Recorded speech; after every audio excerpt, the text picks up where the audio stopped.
Hello, everyone. Thank you so much for hopping on and joining me this evening for our parent session. I know you've had a full day, and I'm really grateful that you are here. My name is Dakeisha Stevenson, and I am one of the mental health specialists here at Lansdowne. And I work closely with students to support their emotional well-being and their ability to thrive in the classroom and beyond. That means I spend time helping students identify their emotions, develop healthy coping strategies, and build the kinds of social and emotional skills that support learning and everyday life. Tonight, this evening, our topic is something that many families experience but don't always have words for, and that's the understanding between what looks like an attitude and what may actually be a skill your child is still developing. Sometimes what we see as defiance or disrespect might actually be a child struggling with emotional regulation, communication, or problem-solving skills. So my goal this evening is to help unpack that idea in a way that's practical and relatable so you can feel more confident supporting your child at home while we reinforce those skills here at school.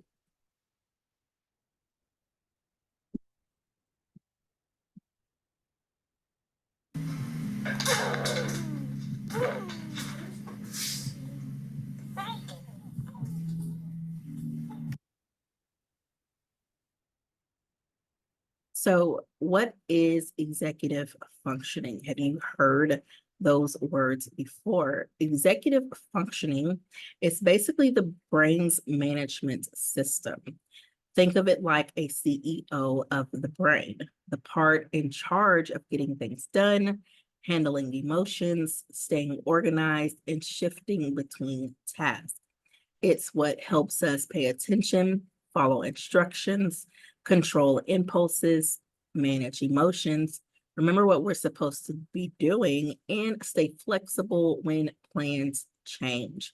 All of these skills, they work together to help kids navigate their day at school, at home, during playtime, and even social situations. It's kind of like having a personal assistant in your head. And for kids, that assistant is still in training and might show up late, forget tasks, or get overwhelmed under pressure. And that's not because your child doesn't care or is trying to give you a hard time. It's often because their executive functioning skills are still developing and they need support practicing them, just like they need help learning to read or tie their shoes. So let me put it this way. Think of the brain like a smartphone. Executive functioning is the background system that keeps everything running. Your alarm clock, calendar, to-do lists, and even your emotional settings. If those systems are delayed or undeveloped, everything else feels harder. And for kids, especially between ages 9 and 11 years old, those systems are still under construction. Down, read, and have your tea. Well, I like to enjoy myself because sometimes when I wake up and I go to school, I don't have enough time. So that's why my mom said that if I finish my morning routine quickly, then I can do a quiet activity. Well, that is so wise, not only of your mommy, but for you to take that advice. I know you have, you got a brother and sister at home, so it's probably loud once they get. So let's talk about the brain and some science. The part of the brain responsible for executive functioning is called the prefrontal cortex. It's located right behind the forehead, and it's the part of the brain that helps with planning, decision making, emotional control, and focusing attention. But here is the kicker: it does not fully mature until around age 25. So your child is not behind, they're just not finished developing these skills yet. And that's really important to keep in mind. We wouldn't expect a toddler to drive a car, and the same, we can't expect a child to have fully developed self-regulation, organization, or impulse control skills because the part of their brain that manages those things is still under construction. That means the behaviors we sometimes label as lazy or defiance might really be signs that your child's brain is still learning how to manage everyday life. What looks like won't do it might actually be can't do it yet, at least not without your help. So, understanding this can shift the way we respond to our kids.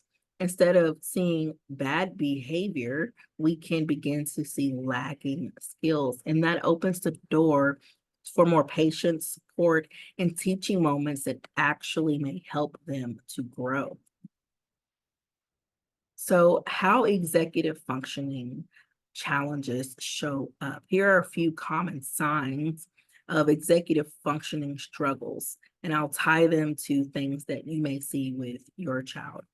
These behaviors can easily be misinterpreted as laziness, stubbornness, or disrespect, but they're often just signals that your child's brain is still learning how to juggle complex tasks, manage frustrations, and stay on track.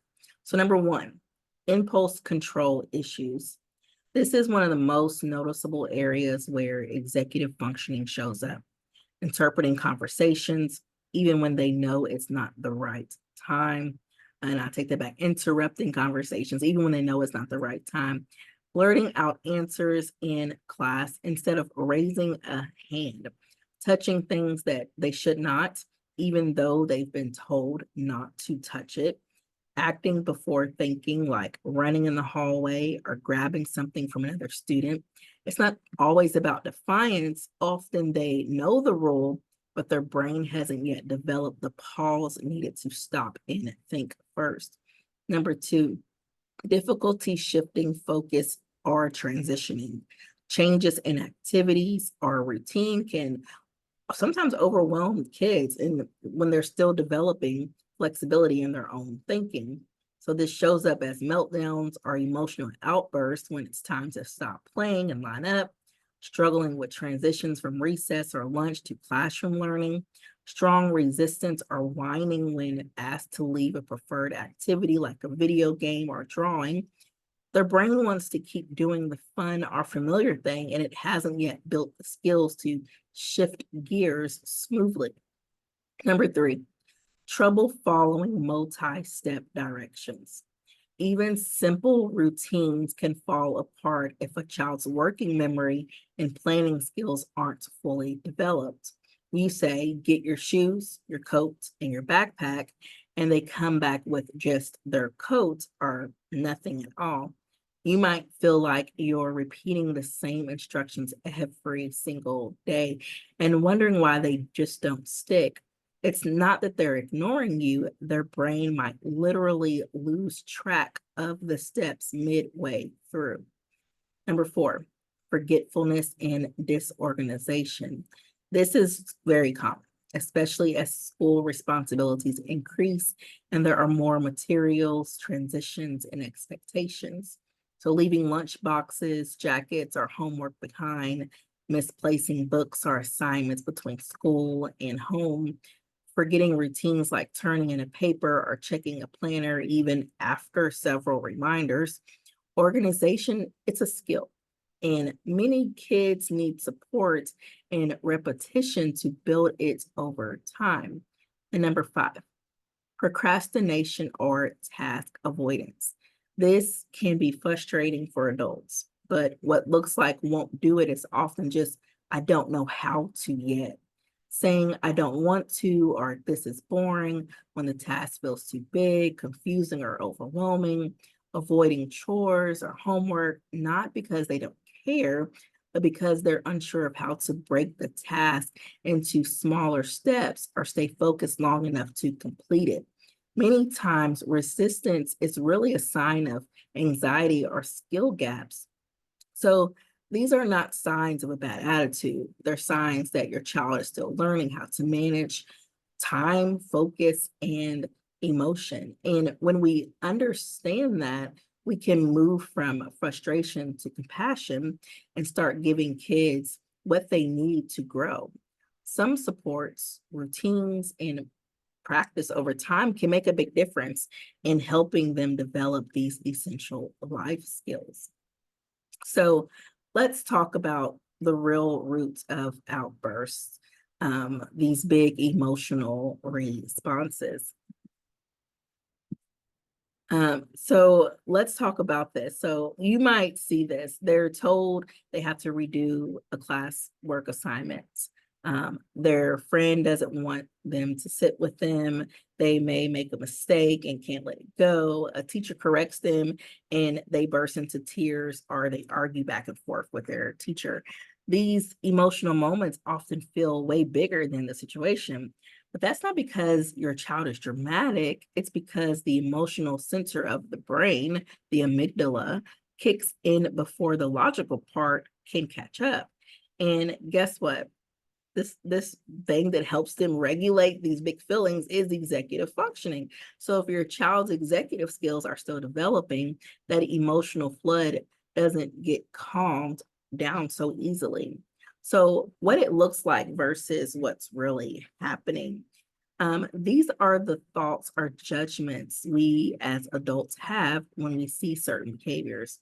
And to be honest, they are very understandable, especially when we've tried doing things for them. We're tired, we're rushed, or we're seeing the same behavior over and over. But let's take a deeper look. They're being disrespectful. This is a thought that pops in our head. They just never listen to me. They are so dramatic. They are so lazy. These reactions often come from our own frustrations as adults. And it's easy to personalize a child's behavior when it feels like they're intentionally pushing back. They're purposefully doing these things to get under your skin. But in many cases, what we see, it's only the surface. Underneath the behavior is something more complex of what's going on in the brain, in the body. So this is what we begin when we begin to shift our own perspectives from what's wrong with you, talking to our kids, what's wrong with you, to what's going on with you.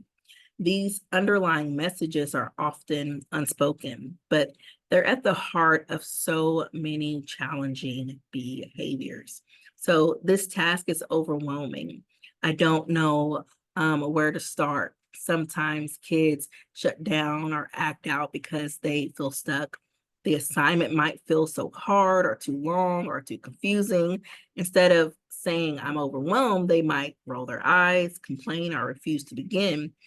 I'm embarrassed. I forgot again, and I don't know what to do. I'm going to get in trouble. When kids experience repeated failure, forgetting homework, losing material, or not following instructions, it can chip away at their confidence. Their reaction might look like avoidance, back talk, or pretending like they don't care. And when they're really just trying to save face. I don't have words to explain what I'm feeling. Have you ever heard your child say, I don't know how I feel right now? Emotional vocabulary is a skill. If your child doesn't know yet how they feel, or how to even say that I'm frustrated or that I feel left out, they won't be able to explain that to you. And so those skills come over time. They come out eventually, those emotions do, but it's just in a less productive way, like yelling or storming off or crying over something that to us seems very minor.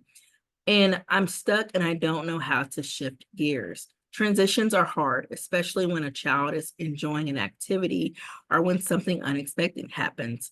Their brain might be locked in, and the reaction isn't always about what's happening now, but about the struggle to leave that preferred activity behind for something else. So that's some of the common triggers that we were just talking about there. So as a parent, what can you do to help your child? Now that we've talked about some of these things. Number one, no parent is perfect. Get that out of your mind. You're not perfect parents, but being consistent and encouraging small steps along the way, being intentional about strategies that you implement in your home can make a difference over time. Think of it like building a muscle. The more we practice, the stronger those executive skills become. And here I'm going to talk about some effective practical tools that you can use at home. Number one, use visuals and routines for your child. Children thrive on structure and predictability. When their brain doesn't have to guess what's coming next, it can focus on doing the task. Post a morning checklist or a routine, a chart in a visible spot. This could include pictures or simple words like brush your teeth, get dressed, pack your backpack. Use consistent routines for bedtime, after school, and transitions. The more they see it, the more automatic it becomes, like muscle memory for the brain. Keep it simple and predictable. Overloading the chart or changing the order frequently can increase stress and confusion. Number two, break tasks into smaller steps. What feels like a simple instruction to us as adults might feel like a giant blurry mountain to your child. Instead of get ready, try put on your shoes. Now go get your coat. Now grab your water bottle. Offer one step at a time. If your child is overwhelmed, chunking tasks makes them feel more doable, and it gives your child more of a chance to be successful. Number three, practice transitions. Shifting from one activity to another, it can be hard, especially if it means stopping something fun or engaging. Give a 5-minute warning before switching activities. You can use phrases like, in 5 more minutes, we're going to clean up and head to dinner. You can even use a visual timer, a countdown, or even a fun song that signals it's time to transition. Number four, help them name their emotions. Help them name how they're feeling. Kids often act out because they don't yet have the language to describe how they're feeling. So try saying something like, it looks like you're frustrated. What can we take a deep breath together? You're modeling both emotional awareness and coping strategies in one simple moment. Labeling feelings help them regain control. When you name it, you tame it, and your child starts to build a stronger emotional vocabulary.